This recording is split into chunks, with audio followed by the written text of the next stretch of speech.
Dos pueblos gallegos se fusionan. Madrid deja que una marca patrocine una estación de metro.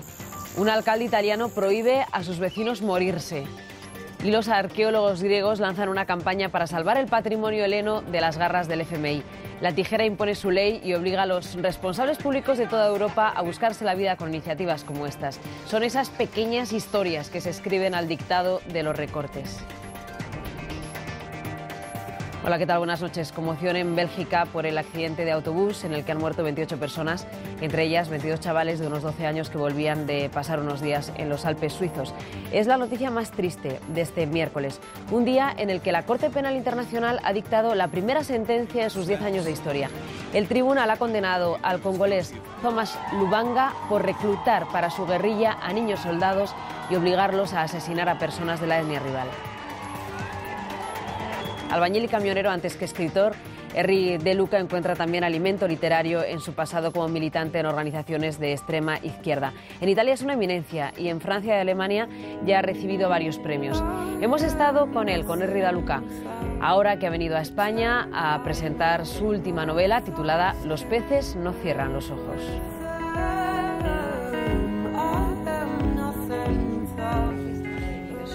El universo de Maika.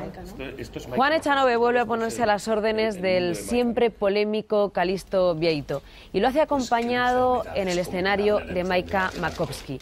Desaparecer es una obra basada en textos de Allan Poe que la cantante también ha usado de base para sus composiciones.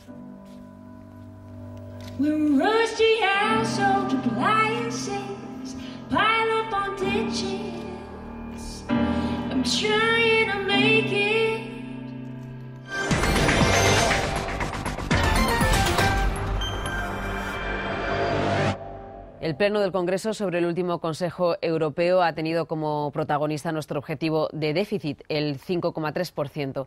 En un debate en el que nadie se ha salido del guión, Rajoy ha dicho que se ve respaldado por Europa, pero no ha desvelado cómo conseguirá el nuevo objetivo. Y precisamente eso, cómo y dónde se hará el recorte, es lo que ha marcado el rifirrafe con los grupos. Hay que recortar, pero recortar es un problema de prioridades. ¿Qué recortamos? ¿Educación o defensa? Las dos cosas se pueden recortar. Yo les digo, nuestra posición, defensa. Para mí la principal preocupación en defensa en estos momentos es cómo podemos pagar los más de 30.000 millones de euros que debemos en ese ministerio. Porque hacer declaraciones grandielocuentes, generales de la ley, eso está muy fácil. Pero luego gobernar es más complicado. El Gobierno debe promover, señor presidente, y creemos que no lo está haciendo, al menos no hay señal pública de ello, acuerdos con las entidades financieras para optimizar la liquidez. ¿De verdad alguien se puede creer que un país puede soportar en dos presupuestos un hachazo de 57.000 millones de euros sin que el país se hunda en términos sociales? Matemáticamente esto es posible, no lo dudo, pero políticamente no lo es. Tampoco esto lo dudo. Hay que suprimir todo aquello que es un purísimo despilfarro. Y después hablamos de si además hay que subir impuestos y si además hay que, en fin, recortar en otro tipo de servicios. La situación exige adoptar decisiones difíciles, pero este Gobierno las va a tomar, porque creemos que es un mandato que nos ha dado la sociedad española. El lunes Alemania alabó en Bruselas lo bien que lo vamos haciendo, destacando los progresos de España en reformas y recortes. Y hoy nos hemos asomado a su realidad, aparte de la realidad alemana, y hemos comprobado que no es oro todo lo que reluce. Cada mes, cuando se presentan las cifras de paro, los alemanes se maravillan. Alemania bate récords de ocupación. En Alemania baja el paro un 7%. El objetivo del pleno empleo está cerca. Pero tras los titulares que aspiran a ser un modelo para Europa, está la realidad. 1 de cada 4 trabajadores alemanes cobra por debajo de lo que podría considerarse un salario mínimo digno en Alemania. 8 millones cobran menos de 9 euros la hora. Más de 4 millones cobran menos de 7 euros, lo que serían unos 1.000 euros brutos al mes. Y casi 1,5 millones ganan menos de 5 euros la hora, claramente ya por debajo del umbral de la pobreza, que en Alemania está en 900 euros. El propio gobierno ha reconocido que cerca de 3 millones de personas, a pesar de trabajar, son pobres. Si no fuera por las ayudas, casi 1 de cada 4 alemanes serían pobres por vivir con menos de 900 euros al mes. Numerosas organizaciones han denunciado además que la brecha social en Alemania entre ricos y pobres se está agrandando. No somos fabricantes de dinero, decía un dirigente sindical justificando que en Alemania, donde no hay un salario mínimo oficial, se pidan fuertes aumentos salariales tras una década de congelación y pérdida de poder adquisitivo. Es el panorama que se encuentran los emigrantes españoles que vienen a buscar trabajo en Alemania. Pero esas cifras no solo tienen una lectura social interna. Los alemanes trabajan, venden, exportan, pero los alemanes no consumen. Alemania no compra y no tira de la economía europea. Otro golpe a la moral de Grecia. La Acrópolis de Atenas y otros monumentos y lugares arqueológicos están amenazados por los drásticos recortes de Bruselas. La Asociación de Arqueólogos Griegos ha hecho un llamamiento internacional para preservar este patrimonio cultural, cuna de la civilización griega y europea con más de 2.500 años de antigüedad. En los 2 últimos años, el Ministerio de Cultura ha recortado en un 20% su presupuesto. Al servicio arqueológico le espera un recorte también de personal. Así será imposible cuidar y vigilar los 19.250 lugares arqueológicos y monumentos, los 106 museos y los cientos de excavaciones que hay en Grecia. We have to decide as a society if we need monuments, but if we need monuments, the cuts of the IMF and the EU have to stop right now, because we are over the heads.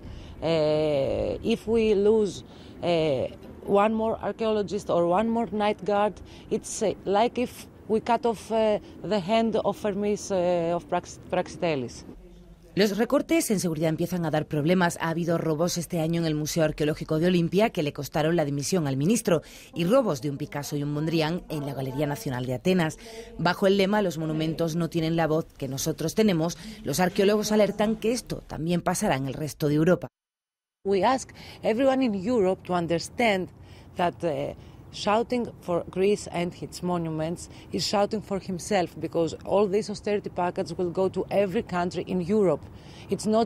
Greece was the first. It won't stay here. It will affect everyone in Europe. Today is the Acropolis Museum, tomorrow it will be Louvre. Al gobierno griego no le ha quedado otra que seguir con el plan de recortes impuesto por la Unión Europea para librarse de la bancarrota. Pero salvar el euro podría costarnos la pérdida de una memoria histórica que no tiene precio. Y en un pueblo italiano el alcalde ha prohibido a la gente que se muera, y lo ha prohibido por ley. El pueblo se llama Falciano del Masico, tiene 3.700 habitantes y no hay cementerio. El más cercano está en Carinola, el pueblo de al lado, pero está saturado y ya no caben más muertos. Así que, como no saben qué hacer con ellos, el alcalde de Falciano ha declarado ilegal morirse. En realidad es su radical forma de reivindicar que cuando Falciano se hizo independiente en 1964, los administradores no pensaron que necesitarían un cementerio, y ahora con la crisis no hay dinero para construir uno. Desde que la ley entró en vigor, 2 ancianos han incumplido la norma y se han muerto en casa. Y aquí en A Coruña hay 2 ayuntamientos que lo van a compartir todo porque han decidido fusionarse, Oza y Cesuras. Sus alcaldes dicen que así ahorrarán y mejorarán sus servicios. En los 2 pueblos los vecinos tienen de momento más preguntas que respuestas. Van a pertenecer al mismo ayuntamiento, pero todavía no saben cómo se llamará, quién lo regirá, dónde estará la sede y dónde tendrán que hacer las gestiones. Agora o problema é onde vamos a poñer o ayuntamento. Na mitad do camiño quedámonos en Oza, vamos para Cesuras. Prefiro que quede en Oza, pero si temos que ir a Cesuras, pero eso significa que vamos a ter melloras no colegio, no ayuntamiento, en todo, pues estaría encantada. Cesuras tiene 2.225 vecinos, mientras que Oza, algo más industrializado, cuenta con 3.229. Sumarían casi 5.500 habitantes. Todo que sea para forrar eu vexo moi ben, pero claro. Oza y Cesuras tienen ya un proyecto para construir a medias una guardería y un centro de día. Comparten color político, lo que allana el camino hacia su fusión. Los 2 alcaldes del Partido Popular oficializaban hoy ante el presidente de la Xunta su voluntad de unirse. Yo creo que esto es todo ganancia, no creo que haya ningún perjuicio, y confiamos mucho en que la gente, tanto de Oza como de Cesuras, sea consciente de esa situación. Quería mandar un mensaje de tranquilidad a mis vecinos de Cesuras. No va a pasar nada. No se van a tener que mover para nada. Van a seguir igual que están. Lo siguiente ahora es que cada ayuntamiento apruebe por mayoría de 2/3 la fusión, que aún no tiene fecha. Próxima estación, Sol Galaxy Note. Es la última idea de la Comunidad de Madrid para reducir el déficit del metro. Dejar que una marca patrocine la más emblemática de las estaciones de la capital. Los responsables de Metro no han aclarado cuánto van a ingresar con la iniciativa, pero ya la consideran un éxito. Este tipo de patrocinios en los que la marca se añade al nombre original ya los hemos visto en estadios, en teatros y en salas de cine. El del Metro de Sol durará un mes, aunque la comunidad estudia ampliarlo a otras estaciones y en Twitter ya han empezado a sugerirles ideas. Retiro a los 67 años. Hoy puede ser un gran día. Campofrío de las Naciones. Pan bendito Bimbo. Banco de España, República Alemana. El juez del caso Noos ha citado como testigo a la asistente de Iñaki Urdangarín. El magistrado también ha pedido los movimientos de una de las cuentas del Duque de Palma. Es una de las noticias del día que os contamos en nuestros titulares. El juez que investiga el caso Noos no cree que Iñaki Urdangarín tuviese un papel secundario en el instituto. En un auto dictado ayer, el magistrado equipara la responsabilidad del Duque de Palma con la de su ex socio Diego Torres. Castro afirma también que Urdangarín no se desvinculó del instituto Noos en marzo de 2006 como le había pedido el rey. El presidente de la Audiencia de Lugo ha denunciado por intento de extorsión al principal imputado en el caso Campeón, el empresario Jorge Dorribo. El magistrado dice que Dorribo le pidió dinero a cambio de no declarar contra él y que tras negarse a ello dijo que había negociado con el juez la salida de la cárcel el año pasado.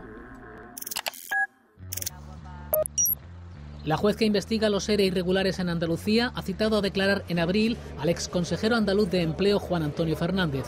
Es el más alto cargo de la Junta imputado. Esta mañana Juan Márquez, exdirector general de Trabajo, acusado de haber concedido ayudas sin control, se ha acogido a su derecho a no declarar ante la Guardia Civil.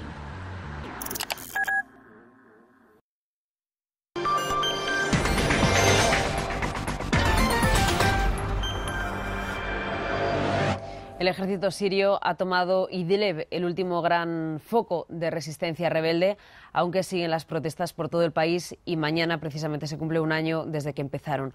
Hoy Amnistía Internacional ha denunciado que el gobierno de Al-Assad practica la tortura de forma generalizada y sistemática. Aquí le vemos arengando a sus tropas, en la audiencia a niños de corta edad. Las pruebas audiovisuales han sido determinantes para el veredicto de culpabilidad, como este vídeo que muestra a la Guardia Personal de Lubanga, en aquel momento líder de la Unión de Patriotas Congoleños y jefe de su brazo armado. I'd like if you pay attention, we did in slow motion this visual aid, then you can pay attention to the two kids in the back. At least these two are manifestly under 15 years old.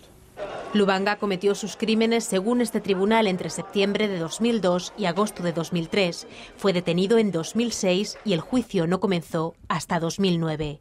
Un proceso lento que ha puesto en tela de juicio la eficacia de la Corte Penal Internacional, pero que ha terminado hoy con esta resolución. Mr. Thomas Lubanga Dailo is guilty of the crimes of conscripting and enlisting children under the age of 15 years into the FPLC and using them to participate actively in hostilities.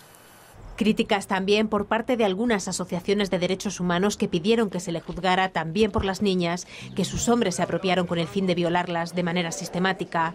Aún así, el sentimiento en la República Democrática del Congo es de satisfacción. El carácter disuasif de cette peine devra avoir son effet sur d'autres éventuels seigneurs de guerre qui voudront recruter les enfants et les envoyer au front. Un punto para la Corte Penal Internacional que ha sentado un precedente sobre el resto de casos que tiene abiertos, como el del expresidente de Costa de Marfil, Laurent Gbagbo, o el de Liberia, Charles Taylor, pero también un tanto para los derechos de la infancia porque la sentencia exige una reparación a las víctimas de Lubanga y es la primera que condena el uso de niños soldados en las guerras. Como habéis podido comprobar, esta es la noticia sobre la Corte Penal Internacional que ha declarado culpable a Lubanga, uno de los hombres de la guerra del Congo, pero queríamos hablaros también de Siria.